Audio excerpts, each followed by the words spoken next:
네, 뭐 새누리당에서도 사과해야 된다 이런 목소리도 나오는데 예. 이 201개 이 공약 중에서는 실제로 그 박근혜 대통령하고 직접 연관되어 있는 공약도 있잖아요. 네. 예, 그런 공약들은 어떻게 되고 있습니까? 그러니까 대통령하고 직접 관련이 있는 공약은 5개 정도로 볼 수 있습니다. 그런데 취재를 하다 보니까요. 네. 이 중에 몇몇은요. 새누리당 여당 의원들조차 그런 공약이 있었나? 이렇게 생각하는 아예 잊혀져 버린 공약이 있었습니다. 네, 어떤 공약인지 궁금하시죠? 궁금합니다. 네, 박경현 PD가 취재했습니다.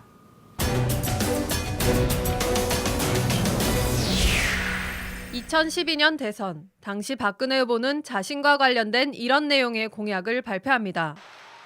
진정한 개혁은 나로부터 가까운 데서부터 시작해야 합니다. 저와 제 주변부터 더욱 엄격하게 다스리겠습니다. 친인척과 권력형 비리에 대해서는 감찰관제를 도입해서 사전에 강력하게 예방하겠습니다. 하지만 이 공약은 지금까지 지켜지지 않고 있습니다. 지난해 6월 국회에 제출된 특별감찰관제 관련 법안은 계류 중입니다. 대통령 친인척 부패 방지 관련 법안은 아예 발의조차 안 됐습니다. 왜 지금까지 제정이 안 됐을까요? 제가 법률을 좀 내야겠네요.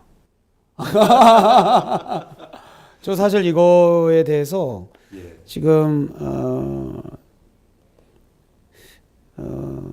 당내에서도 얘기가 있습니다. 아니요, 전혀 예, 없었습니다. 예.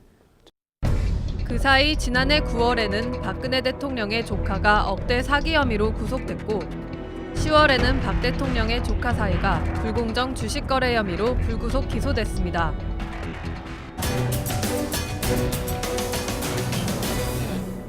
박근혜 대통령의 아버지인 박정희 전 대통령 시절 유신 긴급조치와 부마 민주항쟁. 이와 관련 2012년 박근혜 후보는 관련 피해자들에게 명예회복과 보상을 하겠다는 공약을 발표했습니다. 이른바 국민 대통합이라는 명분으로 제시된 공약이었습니다.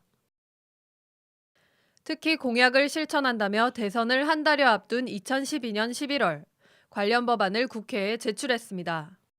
법안 발의에는 박근혜 후보도 참여했습니다. 그런데 지난해 5월 부마항쟁 관련 법안은 제정됐지만 이 법을 실행할 부마민주항쟁 진상규명과 관련자 명예회복 심의위원회는 아직 구성조차 안 되고 있습니다.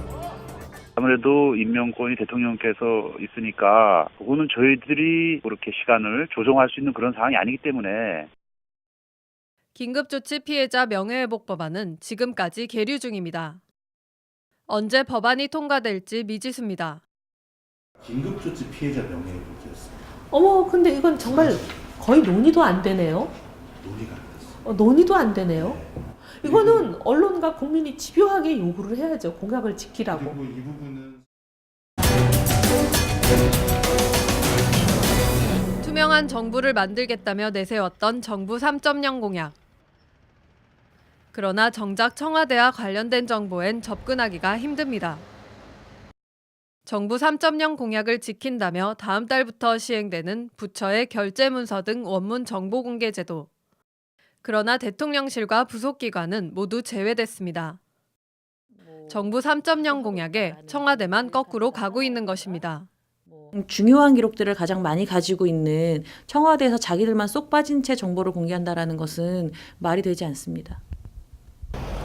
약속을 지키는 정치인, 신뢰의 지도자. 박근혜 대통령이 줄곧 내세워왔던 가치였습니다. 그러나 본인과 직접 관련된 공약조차 지키지 못하는 상황에서 박근혜 대통령이 약속과 신뢰의 가치를 말할 수 있을까요?